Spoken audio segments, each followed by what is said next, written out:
Sasa wanapotoka pale, wanafunzi wake wanamuuliza Yesu, haya mambo yatakuja, kwa sababu na wenyewe yamewapatia wasiwasi, wametrabo sana. Wanamuuliza sasa tena, Biblia inasema kwa faragha, wanamuuliza kwamba haya mambo yatatokea, hebu tuambie ni wakati gani yatatokea na ni wakati ni nini ishara za kuja kwa Yesu. Kwa upendo wake ndio anakaa nao, anaanza kuambia hotuba ile ya sura 24 inaita hotuba, akiwaeleza ishara mbalimbali ambazo zitatokea, na tunasema zingine zinatimizwa na zingine ambazo zinatimia katika zilizotokea hilo tukio la Yerusalemu kuangamizwa, lakini zingine zipo zinasubiri wakati huo, au zingine zitarudiwa katika wakati. Ishara za kuja kwa mwana wa Adamu.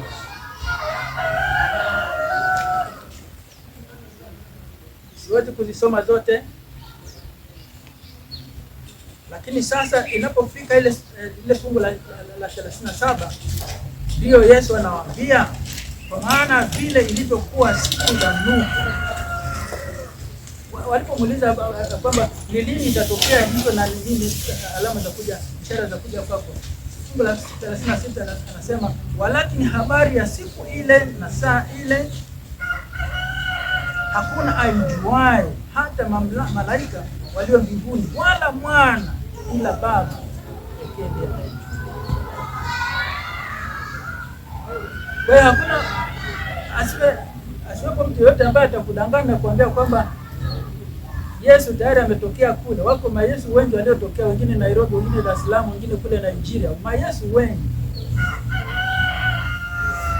wakaja wakapotea. Mnakumbuka ya habari ile aliyetoka karibu na siku ya Pasaka akasema mimi ndio Yesu. Watu wakamfuata. Ilipofika siku ya Pasaka akasema Yesu alitundikwa, ngoja na sisi tutundike, jamaa akatoweka. Mpaka leo wanamtafuta Yesu ndiye ambaye.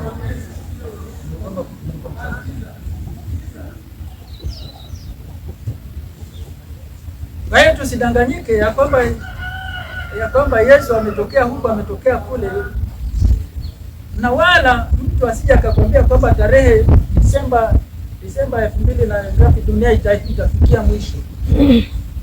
Watu wengi wamesema ya kwamba, wataalamu wengi wa sayansi wamesema ya kwamba siku itatokea kimondo, siku kitu gani kitaigonga dunia na dunia itaisha. Hakuna.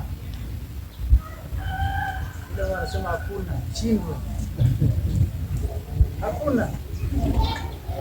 Hakuna anayejua saa wala anasema hata mwana mwenyewe, hata Yesu mwenyewe anasema sijui, ila Baba ndiye atamwambia imefika, nenda sasa ukatoka.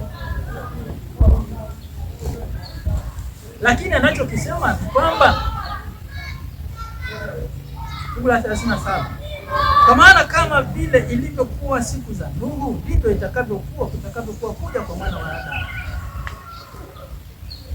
Kwa kuwa kama vile siku zile zilivyokuwa kabla ya gharika, watu walikuwa wakila, wakioa na kuolewa, na hata siku ile aliyoingia Nuhu katika safina, wasitambue hata gharika ikaja katika wote, ndivyo kutakavyokuwa.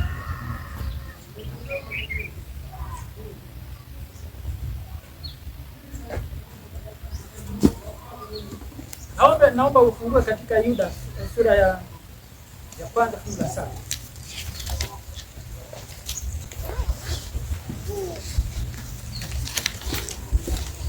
Biblia inasema vivyo hivyo watu wa Sodoma na Gomora na miji ya kando yake, ambao hali kadhalika walifanya uasherati na kujifurahisha katika matendo yaliyo kinyume cha maumbile, waliadhibiwa kwa moto wa milele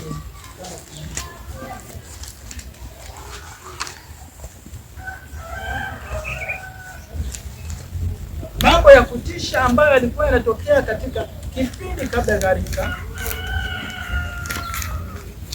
mambo ambayo yalitendeka ya kutisha katika Sodoma kabla ya Sodoma kuangamizwa. hayumkini yanasimama kama mambo ambayo yanatokea kutuashiria ya kwamba Yesu yu karibu. Mambo ambayo yanatokea na yatatokea kuashiria ya kwamba muda wa kuondoka katika dunia hii.